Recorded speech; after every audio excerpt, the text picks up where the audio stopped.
I was on a training run and I slipped on some ice. Instead of falling down like anyone else would do, I hyperextended my knee, and I went to see the doctors. We tried to rehab it for a while. It was decided that I had to have surgery, so I did. Had the surgery, came out of surgery. My wife noticed something was a little off. However, the doctor still thought that I was okay to go home, sent me home. Weren't you turning a little blue? I was blue, and that's the reason for the concern.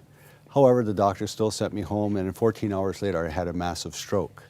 I was rushed to the hospital, and in which I was having another stroke at that time. So it was just a very bad situation, a very scary situation.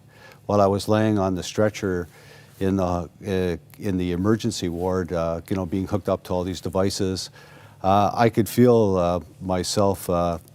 There was something wrong, terribly wrong, and the doctor was telling my wife that the chances are that I wouldn't survive until the morning. And I knew that, as I said, something was terribly wrong. And my last audible words were not to the doctors to help me or to my wife that I loved her, but my last audible words were, "Sweet Jesus, save me." And at that moment, an incredible peace came upon me. And I heard somebody, as if somebody was standing right in front of me saying, "You will be well." And that peace just magnified, and I couldn't begin to describe how that felt. But I just gave myself over to it. I trusted in the words that I heard. And even at that point, when I said that, all the monitors started beeping and clicking, and the doctors started looking at things, and they revised their prognosis that if I did survive till morning, chances are I would never walk again, I would never talk again, that my wife would most likely end up feeding me my meals. So it was a very scary situation. What a drama. There's so many layers to this. I mean, you called out to Jesus. Had you had any dealings with Jesus in your life?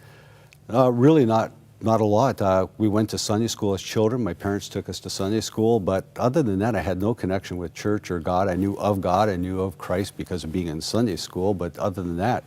So it was really unusual for me to call to God, especially at that point. I remember your wife said, "Why did you say that?" She said that the next day. She said, "Why did you say that?" I said, "I have no idea why I said that. It just came out." How wonderful. And I knew that something had changed at that point. And you actually heard the words, "You will be well." I heard the words, "You will be well." It was just like we're talking right now. If you said to me, "You would be well," I heard those words as clear as... Goodness, and you felt you were dying. You thought, this is it. It is very terrifying when you're laying there and your body is going cold, and you know you cannot move a part of your body when your mind is trying to tell your body to do something and it doesn't. It is a very scary thing. And when you feel your body going cold and you hear the doctor saying you're not going to survive, it is not a very good situation to be in for anyone. And that's the reason it's remarkable that I didn't tell my wife that I loved her, that I just called out to God. God has put eternity in every heart. There's that intuitive knowing. There's something beyond. Well, I love that you got back walking again, actually. The doctors must have been stunned. And something very unusual about your walks. Where did you find yourself landing? Well, when I was able to walk, I would go out of the house because they wanted me to exercise and keep the muscles going. So every time I'd stop and look up, I'd be in front of a church. Even when I purposely went out and said, "I am not going to stop in front of a church," I would stop, I'd look up, there was a church. God had really interesting ways of drawing you into a relationship that you didn't really know yet, but the change in you. At the time, you had 3 companies, visual arts, fashion and hair industry. You got into TV commercials and programming. The vice president of Revlon was a little shocked at the new Charles that he saw. He was. They were so used to me yelling and screaming when I was doing all this production work that they felt if I wasn't yelling and screaming, it wasn't going to be a good show. And I was so calm, and he came up to me and said, "I'm really bothered by the fact that you're not yelling at anyone." And I said, "Don't worry, everything's going to be fine." And they had a fabulous... It'll still be good. It'll still be good. Actually, they had a better show than I was even anticipating, so it really worked out well for them. Through all of this, you never lost confidence, even though you were a very fledgling believer, despite the doctor's prognoses.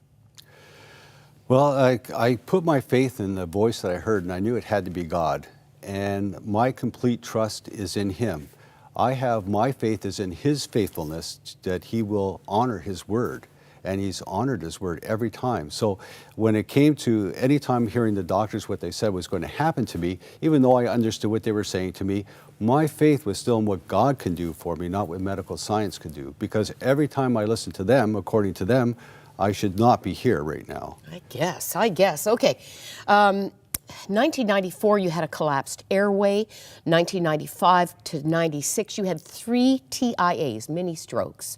98, we got to stop here for a second because you went to Bible college where you had a third massive stroke.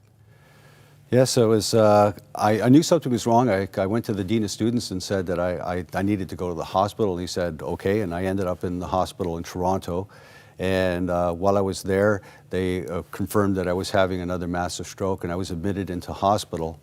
What was normal for me, because there was always this conflict between whether there's a hole in my heart or not a hole in my heart, and this is what this kept this going on and on.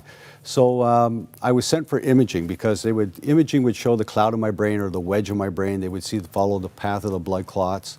But because cardiology couldn't find a hole, this was a reason for concern and why the debate went on. So there was a real cool nurse there, right? There was. I was wheeled into imaging. I was there for a while, and she said, he's there far too long. So she pulled my chart, and she walked over to me, and she said, you've had a rough go of it. And I said, well, yeah. And she said, well, I've been looking through your chart here, and I noticed that of all the tests that your doctors have ordered, nobody's ever ordered a bubble test. And she said, you know what that is? And I said, no, I don't know what that is. And she said, well, with your permission, I'd like to do it, but I need a doctor. So she went and got a doctor. They explained to me they were going to pump saline into my heart, doing an ultrasound at the same time. And if there was a hole, this would show it, because we'll see a steady stream of bubbles going from one side of the heart to the other. So they explained it. They started pushing the saline into my body, and sure enough, a steady stream of bubbles from one side of my heart to the other. This is a game changer. Well, then 2000, you had a mini stroke, and they discovered that hole had got smaller. Your surgery was canceled. 2003, they found a tumor the size of a golf ball in your chest.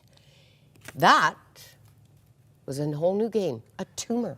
It was. It was a total shock to me. I was actually, every year I had to go through testings because of the stroke. So I would go through a massive amount of tests, MRIs, Take us blood to the work. parking lot. So I get the x-ray. The doctor had asked me to get the x-ray for him because they found this tumor. So I'm in the parking lot of the hospital because they asked me to get my x-rays. I'm sitting in my car. I held the x-ray up to my windshield. It's all marked for surgery. It's all marked for surgery, and it's a different thing to hear about it. It's another thing to see it. So there it was, and I just started praying to God. As I'm praying, I had this vision of God's hand reaching into my chest and grabbing hold of the tumor and pulling it out of my body. So I went to the hospital, finished to go through another battery of tests, pre-surgical, and they stopped, and they asked me to see my family doctor the next day, which I did. And when I did, she walked into the office and she looked at me and she said, Charles, I don't know how to explain this to you, but you have another miracle. They cannot find that tumor. Your wife had to ask you to please stop carrying the x-ray around as a show and tell. Listen, I'd be doing the same thing. Just stunning. You know what? I just have to jump. 2005, you had another tumor. 2008, some heart problems. They discovered the hole in your heart was gone. A medical impossibility, the doctor said. He said because of the speed at which your blood travels through your body, which is about 60 miles per hour, and for your heart to stop long enough, and if there was a flap of skin or something else to block the hole, for your heart to stop that long, your blood not to do that, it's just an impossibility of the hole actually closing itself, which it did. There's not calcium or anything else around. It's actually tissue over the hole. Psalm 30, verse 2, your favorite verse. O Lord my God, I cried to you for help, and you healed me. Someone's watching right now, terminally ill, and they're saying, I only need one miracle. He got 12. What do you say to them? I say place your trust in God and His promises. Totally trust Him. You're going to hear things from the doctors, you're going to hear the diagnosis, you're going to hear a prognosis, but take it to the great physician. Give it to God. Put it in His hands. He's very capable, and just trust Him. He will find a way, He will make a way, and it will happen. I truly believe that. What do you need faith to believe God for today? You know, before Charles even knew the Lord, he was experiencing His peace in the trial. There's power in agreement. Our prayer partners are here for you. Why not call right now? Let us pray with you, believe with you.